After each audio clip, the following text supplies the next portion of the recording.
Hello hi friends, ఎలా ఉన్నారండి? అందరూ బాగున్నారు కదా? ఈరోజు వీడియోలో ప్రతి ఒక్కరికి ఉపయోగపడే యూస్ఫుల్ టిప్స్ అయితే షేర్ చేసుకున్నాను. అలాగే నా వీడియో ఎవరైనా ఫస్ట్ టైం చూస్తున్నట్లయితే ఒక చిన్న లైక్ ఇవ్వడం అయితే అసలు మర్చిపోద్దండి.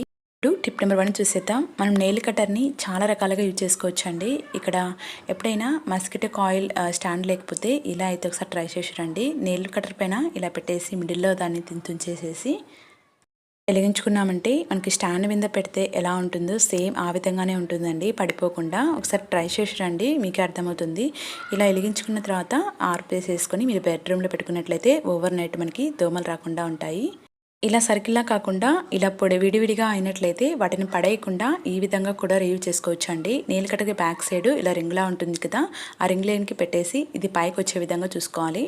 తర్వాత ఒకసారి అంటించేసేసి ఆఫ్ చేసేసామంటే మనకి ఓవర్ నైట్ బెడ్రూమ్లో పెట్టుకున్నట్లయితే కింద పడిపోకుండా చాలా స్టిఫ్గా ఉంటుందండి. అలాగే ఈ టిప్ నచ్చినట్లయితే ఒక చిన్న లైక్ ఇవ్వడం కూడా అసలు మర్చిపోవద్దు. ఇప్పుడు నెక్స్ట్ టిప్ చూసేద్దాం. ఎర్లీ మార్నింగ్ అయితే పేస్ట్ను ఇలా ప్రెస్ చేసేసి ముందుకి బ్రష్కి అయితే అప్లై చేస్తూ ఉంటాము. ఇలా ప్రెస్ చేసినా కానీ కింద అయితే కొంచెం పేస్ట్ అయితే అలాగే ఉండిపోతుందండి. అలాగే పిల్లలకు కొంచెం ప్రెస్ చేయాలంటే హార్డ్గా ఉంటుంది కదా, అలా ఎటువంటి కష్టం లేకుండా ప్రతి ఒక్కరి ఇళ్ళలో చపాతీ కర్ర ఉంటుంది కదా, ఆ కర్రతో ఇలా ఒక్కసారి మనం ప్రెస్ చేసామంటే కొంచెం కూడా పేస్ట్ కిందికి వెళ్ళకుండా ఈ విధంగా ఒక్కసారి ఫోల్డ్ చేసేసి మనం బట్టల క్లిప్ ఉంటాయి కదండి, ఆ క్లిప్ పెట్టేసామంటే మనకి పర్మనెంట్గా పేస్ట్ కిందికి మూవ్ అవ్వకుండా ఉంటుందండి. సో యూజ్ అనుకుంటే తప్పకుండా ట్రై చేసి రండి. ఇప్పుడు నెక్స్ట్ టిప్ చూసేద్దాం. సపోటాసు ఇలా పచ్చిగా ఉన్నట్లయితే మీరు అలాగే వదిలేసి టేబుల్ పైన ఉంచేసారంటే గాలి తగిలేసి అవి వాడిపోవడం అయితే స్టార్ట్ అవుతాయండి, మాగకుండా. అలా కాకుండా ఇలా రైస్లో మనం వేసేసి గాలి తగిలిన ప్లేస్లో ఇలా టైట్గా కట్టేసి రైస్ బ్యాగ్ని ఉంచేసుకున్నామంటే వితిన్ 2 డేస్లోనే మనకి పర్ఫెక్ట్గా మాగిపోతాయండి. ఇలా పెట్టుకోవడం వల్ల చెట్టు మీద మనకి ఎలా మాగుతాయో సేమ్ ఆ విధంగానే మాగుతాయండి. నేను మీకు 2 డేస్ తర్వాత మీకు చూపిస్తాను.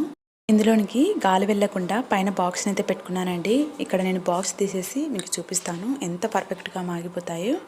అలాగే ఇక్కడ నేను ఓపెన్ చేసి కూడా చూపిస్తానండి. చాలా అంటే చాలా పర్ఫెక్ట్గా మాగిపోతాయి. మీరు ఒకసారి ట్రై చేసి చూస్తే మీకే అర్థమవుతుంది. చూస్తున్నారు కదా లోపల కూడా ఎంత పర్ఫెక్ట్గా మనకి మాగిపోయాయో. సో యూజ్ అనుకుంటే తప్పకుండా ట్రై చేసి రండి ఈ టిప్ అయితే.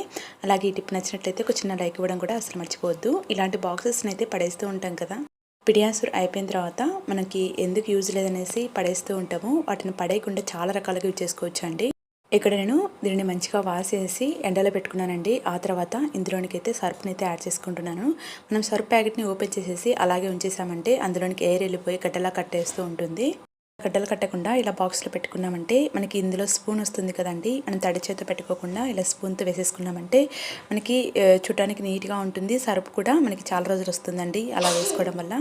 ఇలా ఒకసారి ఫుల్గా వేసేసిన తర్వాత ట్యాప్ చేసామంటే మిగతా సర్ఫ్ కూడా ఇందులోకి వేసేసుకోవచ్చు అండి. స్పేస్ అనేది ఎక్కువగా ఉంటుంది. 1 కేజీ సర్ఫ్ ప్యాకెట్ మనకి పర్ఫెక్ట్గా సరిపోతుంది. నెక్స్ట్ టిప్ చూసేద్దాం.